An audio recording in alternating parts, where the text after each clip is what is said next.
मेरी भाभी की उम्र 29 साल थी। बहुत जवान और खूबसूरत थी। मेरे भैया अक्सर काम के सिलसिले में घर से बाहर रहते और पीछे वो घर में अकेली रहती। फिर मुझे अपने पास बुला लेती और मुझे अपने पास बुलाकर अपनी तन्हाई को दूर करती। मैं भी खुश होकर भाभी के पास चला जाता और उनके साथ कुछ खूबसूरत यादें गुजारता। एक दिन भाभी ने मुझे अपने घर बुलाया। मैं भी खुशी खुशी उनके घर चला गया। जैसे ही मैं उनके घर पहुंचा तो भाभी वॉशरूम से बाहर आ रही थी और कपड़े गीले होने की वजह से सब कुछ नजर आ रहा था। उनको इस तरह देखकर मेरे होश उड़ गए। फिर जैसे ही मैंने उनकी तरफ देखा तो बहुत खूबसूरत थी। ऐसा लगता ही नहीं था कि वो शादीशुदा हैं। उस वक्त मैं अपने भैया के घर में रहने आया था क्योंकि मेरे माँ पापा दोनों विदेश शहर के लिए जा रहे थे। मेरे भैया जब पापा को मिलने आए तो उन्होंने आकर पापा से कहा कि मोहित को हमारे घर छोड़ जाए। पापा ने उन्हें बहुत बार मना किया कि हमारा मोहित अब बड़ा हो गया है और वो अपना ख्याल रखना जानता है, लेकिन भैया नहीं माने। उन्होंने पापा को राजी कर ही लिया, जिस पर मुझे बहुत खुशी हुई क्योंकि मेरी भी यही ख्वाहिश थी। भाभी की शादी मेरे भैया से कोई 6 साल पहले हुई थी। मैं उस वक्त 13 साल का था। भाभी को देखकर मुझे बहुत अच्छा लगता था। वो ना सिर्फ खूबसूरत थी बल्कि बहुत जवान भी थी। उनका जिस्म काफी आकर्षक था। भैया और भाभी की जोड़ी बहुत ही मेल खाती थी, लेकिन अभी तक उनकी कोई औलाद नहीं हुई थी। वो बहुत से डॉक्टरों के पास गए, लेकिन फिर भी औलाद नसीब नहीं हुई। थक हार कर उन्होंने अपनी किस्मत का लिखा मानकर सब्र कर लिया। भैया और भाभी में बहुत प्यार था और मुझे ऐसा लगता था कि भैया ने उनके साथ कभी भी रात जाया नहीं की होगी, क्योंकि शादी के बाद भाभी का शरीर और भी निखर गया था। एक दिन भाभी किचन में खाना बना रही थी और मैं टीवी पर कुछ देख रहा था। तभी भाभी मेरे पास आकर बोली, मोहित बेटा, आज कॉलेज नहीं जाओगे क्या?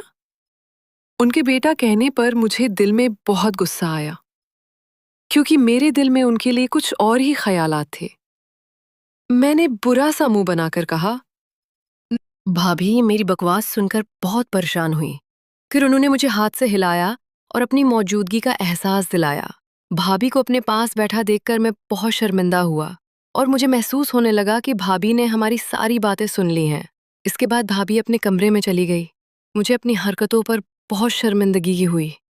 फिर शाम को मैं भाभी के कमरे में गया और उनसे कहा, भाभी आज मुझे भी कॉफी बना दो। भाभी ने मुस्कुराकर कहा, क्यों नहीं मेरे बच्चे, बस 2 मिनट में मैं फ्रेश हो जाऊं, फिर बना देती हूँ। और उठकर वो वॉशरूम की तरफ चली गई। मैं टीवी हॉल में आकर बैठ गया। वहां पर एक गुलदान पड़ा हुआ था, जिसमें से एक फूल मुझे बहुत पसंद आया। मैंने उस फूल को वहां से निकाला। भाभी ने मुझे आवाज दी तो मैंने जवाब दिया, मैं हॉल में बैठा हूँ। वो हाथ में ट्रे पकड़े हुए हॉल में आई, जिसमें 2 कप कॉफी थे। उन्होंने एक कप मुझे पकड़ाया और दूसरा खुद उठाकर मेज पर रख दिया।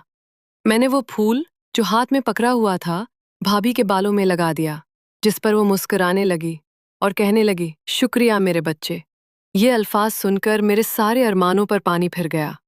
मैंने भाभी की तरफ देखा और कहा, भाभी आप सारा दिन घर में रह रहकर बोर तो नहीं होती? कहीं बाहर घूमने चलें? जिस पर भाभी ने कहा, नहीं मोहित, मैं आपके भैया के साथ बाहर जाती रहती हूँ, लेकिन उनके बगैर कभी भी बाहर नहीं गई। मैं खामोश होकर कॉफी पीने लगा। रात के खाने के बाद मैंने टीवी पर एक मूवी लगाई और भाभी के साथ बैठकर देखने लगा। भाभी भी मूवी गौर से देखने लगी। मूवी देखते ही भाभी कहने लगी, ये तो वही बकवास हो रही है जो तुम उस गेम के खेलते वक्त कर रहे थे।